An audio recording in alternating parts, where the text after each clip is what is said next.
خاتون حضور کی خدمت میں حاضر ہوئی اور عرض کی یا رسول اللہ صلی اللہ علیہ وسلم مجھ سے بدکاری سرزد ہو گئی ہے اور میرے پیٹ میں بچہ ہے اور میں چاہتی ہوں کہ آخرت کی سزا کی بجائے دنیا کے اوپر اس کی سزا مجھے دے دی جائے تاکہ میں پاک ہو جاؤں اور صاف ہو جاؤں، کیونکہ آخرت کی سزائیں بہت سخت ہیں۔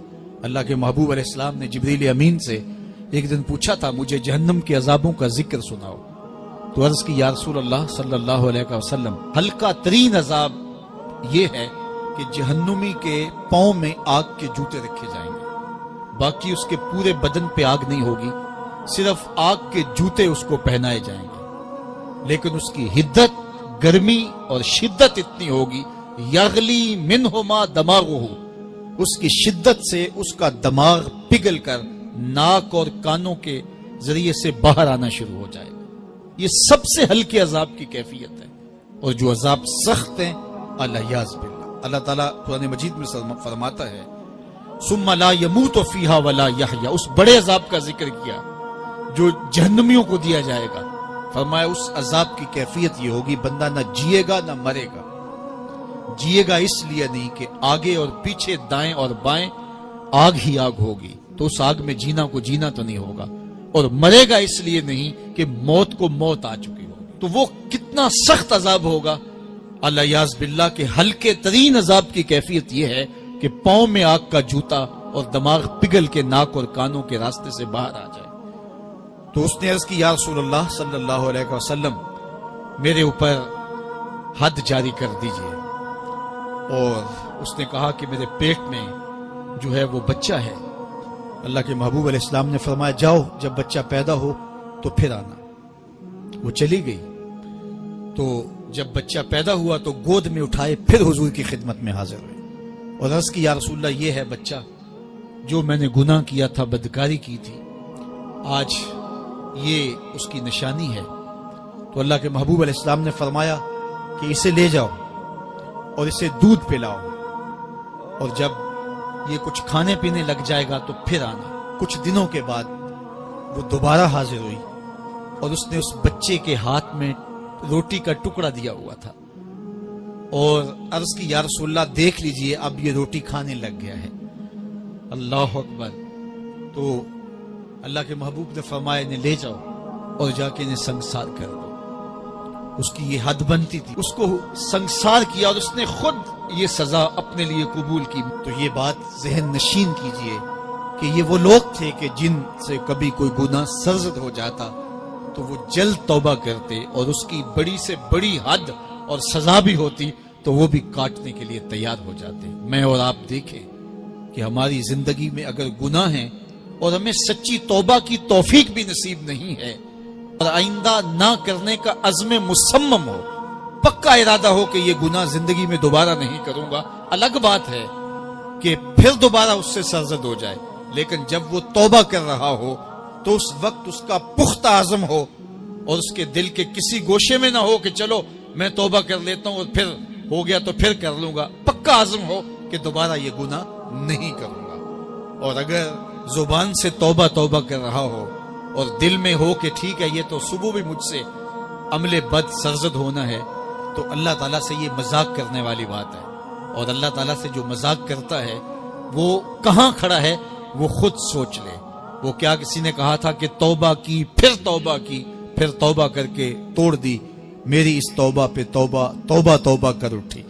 تو ایسی توبہ نہیں ہے کہ جو رسماً کسی مجلس میں چلے گئے، کسی اجتماع میں چلے گئے تو سب لوگوں نے توبہ توبہ کی تو وہ بھی توبہ توبہ کرتا رہا، لیکن اس کا عزم مصمم پختہ ارادہ نہیں تھا گناہوں کو چھوڑنے کا، تو یہ توبہ نہیں، یہ مذاق ہے۔ اس لیے اللہ کے حضور سچی توبہ یہ ہے کہ ماں قبل کے گناہوں سے مٹی کے گھروندے پاؤں پہ بناتا ہے اور انہیں مسمار کر دیتا ہے۔ وہ کبھی آپ نے دیکھا ہوگا کہ بچے ریت میں اپنا پاؤں رکھ کر کے اوپر سے ریت تھپک لیتے ہیں اور پھر پاؤں ہولے سے نکال لیتے ہیں، بچ جائے تو بڑے خوش ہوتے ہیں، اور جب کھیل ختم ہو جاتے ہیں تو اسے گرا دیتے ہیں اپنے ہاتھوں سے۔ بہلول بھی اسی شغل میں لگا ہوا ہے، بہلول یہ کام کر رہا ہے، گروندے بناتا ہے گراتا ہے، گروندے بناتا ہے گراتا ہے۔ بادشاہ گزرا، پوچھا بہلول کیا کر رہے ہو؟ ہنس کے کہا جنت کے مکان بنا رہا ہوں۔ کہا بیچتے ہو؟ ہاں بیچتا ہوں. کتنے کا؟ 10 روپے کا، سیل لگائی ہوئی ہے. بادشاہ مسکرا کے گزر گیا. دیوانہ ہے، مجنوں ہے، اپنی موج میں لگا ہے. پیچھے سے ملکہ زبیدہ بھی آ رہی تھی. اس نے بھی دیکھا. کہا بہلول کیا کر رہے ہو؟ کہا جنت کے مکان بنا رہا ہوں. کہا بیچتے ہو؟ ہاں 10 روپے کا بیچتا ہوں. 10 روپے بادشاہوں کے لیے کیا ہوتے ہیں؟ 10 درہم نکالے، اس کو دیے، اس نے دریائے دجلہ میں پھینک دی. فقیر اتنی دیر تک فقیر نہیں بنتا. داتا صاحب فرماتے جب تک مٹی کا ڈھیلا اور سونے کی ڈلی اس کی نظر میں برابر نہیں ہو جاتا. اور ایک مکان کے گرد، ایک وہ گھروندے کے گرد دائرہ لگایا. کہا یہ تیرا ہوا. ملکہ گزر گئی. بادشاہ بھی چلا گیا. شام کو اپنے محل میں پہنچے. بادشاہ سویا. منظر جاگا کہ حشر کا دن ہے، پھر جنت کا منظر ہے. جنت میں بڑے بڑے خوبصورت مکان ہیں. ایک مکان تو بڑا ہی اچھا لگا، تو جی چاہا کہ اس مکان کو دیکھوں. تو جب قریب گیا تو دروازے پہ لکھا تھا ملکہ زبیدہ.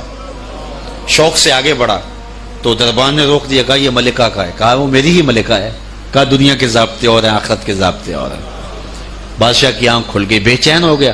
ملکہ کو بیدار کیا. کہا تو کون سا نیک عمل کیا ہے؟ میں نے جنت میں تیرا یوں محل دیکھا.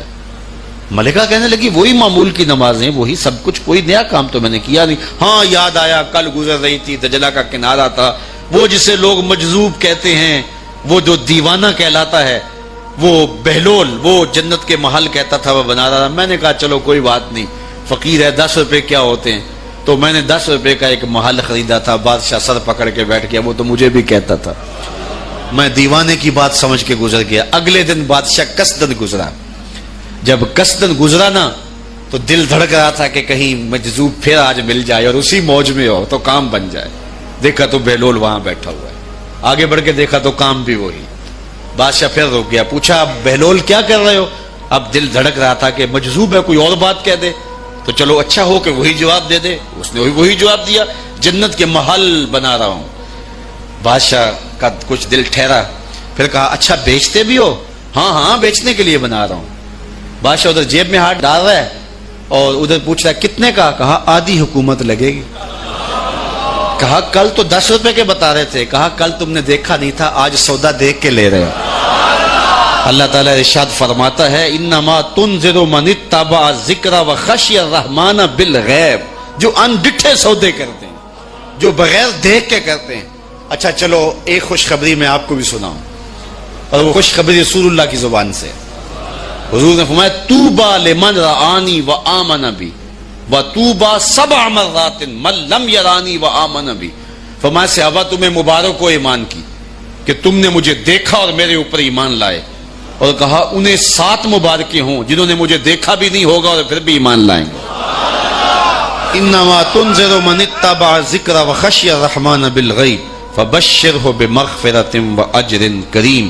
ان کو بشارت دے دیجئے بڑی عزت والے اجر کی اور خوشخبری بھی. تو جس اجر کو میرا رب بھی کریم کہہ رہا ہے وہ اجر کیسا ہوگا. تو یہاں تو لہجہ دم توڑتا ہے اور الفاظ ساتھ نہیں دیتے کہ اجر کریم کی کیا تعریف کریں جس اجر کو میرے رب ہے. لا فضل لعربی علی اعجمی.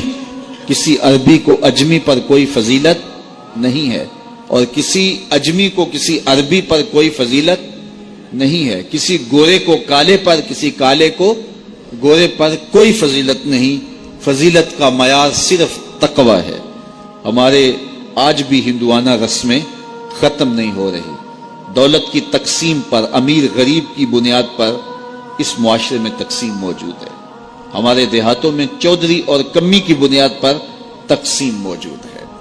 رعایا اور حکمرانوں کی بنیاد پر یہاں تقسیمیں موجود ہیں. لیکن میرے اور آپ کے آقا و مولا نے قیامت تک آنے والی انسانیت کے لیے جو منشور دیا وہ یہ تھا کسی عربی کو اجمی پر کوئی فضیلت نہیں، کسی اجمی کو عربی پر کوئی فضیلت نہیں، کسی گورے کو کالے پر کوئی فضیلت نہیں. کیونکہ کالے رنگ بھی اللہ نے بنائے ہیں، گورے رنگ بھی اللہ نے بنائے. حکیم لقمان رنگ کے کالے تھے اور صورت اچھی نہیں تھی. تو کسی نے ان سے پوچھا کہ آپ اتنے بدصورت کیوں ہیں؟ تو حکیم لقمان نے کیا جواب دیا؟ کہا آپ شکل میں نقص نکال رہے ہیں یا شکل بنانے والے میں نقص نکال رہے ہیں؟ تو وہ خاموش ہو گیا. اللہ اکبر. تو یہ اللہ نے بنایا ہے نا, اس نے کانٹا بھی اس نے پیدا کیا ہے, پھول بھی اس نے پیدا کیا ہے, چہروں کی رنگت اس نے بنائی ہے, کسی میں کوئی رنگ بھر دیا, کسی نے کوئی رنگ بھر دیا. تو رنگوں کی بنیاد پر, نسب کی بنیاد پر کوئی افضل, کوئی اشرف, کوئی اعلیٰ, کوئی بد, یہ نہیں ہے, بلکہ معیار جو دیا گیا وہ کیا تھا؟ تقوی. ان اکرمکم عند اللہ اتقاکم, جو زیادہ متقی ہے اللہ کے نزدیک وہی معزز ہے, وہی معتبر ہے. پھر حضور علیہ الصلوۃ والسلام نے عورتوں کے بارے میں تاکید کی کہ وہ تمہاری زیر دست ہیں, ان کی ملک کچھ نہیں ہوتا اور کمزور ہیں, ان کے بارے اللہ سے ڈرنا. اور حضور نے ان کے ساتھ حسن سلوک کرنے کی وصیت کی. پھر غلاموں کے ساتھ حسن سلوک کرنے کا حضور نے درس دیا کہ جو خود کھاتے ہو وہ انہیں کھلاؤ, جو خود پیتے ہو انہیں پلاؤ, جو خود پہنتے ہو انہیں پہناؤ. بعض لوگ ملازم کو, ماتحت کو جو ہیں وہ ہلکے کپڑوں میں کسن رکھتے ہیں تاکہ پتہ چل جائے کہ یہ غلام ہے, یہ ملازم ہے اور ہم باس ہیں. حضور علیہ الصلوۃ والسلام نے ان 3 چیزوں کی تاکید کی. پھر حضور نے ہمسایوں کے حقوق کے حوالے سے بات کی, اور صحابہ فرماتے ہیں کہ اتنی بار حضور نے تاکید کی کہ ہمیں یہ گمان ہوا کہیں وراثت کے اندر حقدار نہ ٹھہرا دیا جائے. تو ہمسایوں کے حقوق کے حوالے سے حضور نے تاکید ارشاد فرمائی. پھر حضور نے 3 باتوں کی تاکید فرمائی. پہلی بات, عمل میں اخلاص پیدا کرو, چونکہ عمل کا خلوص ہی قبولیت کا سبب و ذریعہ ہے. اگر عمل میں خلوص نہیں تو کچھ بھی پلے نہیں ہے. دوسری بات, حاکموں کو وصیت کرنا, جو بادشاہ وقت ہوں, حاکم ہوں, ان کو خیر کی بات کہنا, ان کو بتانا, ان کا قبلہ درست کرنے کی کوشش کرنا, یہ ذمہ داری ہے قوم کے اوپر. تیسری بات کہ حضور نے یہ وصیت فرمائی, لزوم و جماعت المسلمین, مسلمانوں کی جماعت سے الگ نہ ہونا, الگ الگ ٹولیوں میں نہ بٹنا, لابیاں نہ بنانا, گروہ بندیاں نہ کرنا, جماعت کے ساتھ جڑ کے رہنا, فرقہ بندی سے بچنا اور جماعت وحدہ کا ساتھ دینا. حضور نے فرمایا اتبعوا السواد الاعظم فانه من شذ شذ فی النار, جو بڑی جماعت ہے, سواد اعظم ہے, ان کے ساتھ رہنا, جو ان سے بچھڑ گیا وہ جہنم میں ڈالا جائے گا. در ماہی دا چھوڑی ناہی, نہیں تے ہو جاویں گا روگی, جیڑی بکری اجڑوں وچھڑی او بگیاڑا جوگی. اس لیے لزوم و جماعت المسلمین, مسلمانوں کی جماعت کے ساتھ قائم رہنا. پھر حضور علیہ الصلوۃ والسلام نے فرمایا, میں امت مسلمہ, میں تمہیں لاوارث نہیں چھوڑ کے جا رہا, میں تمہارے اندر 2 بھاری چیزیں چھوڑ کے جا رہا ہوں, اور اگر تم ان کو مضبوطی سے تھام لوگے, میں ضمانت دیتا ہوں تم کبھی بھی گمراہ نہیں ہوگے. ایک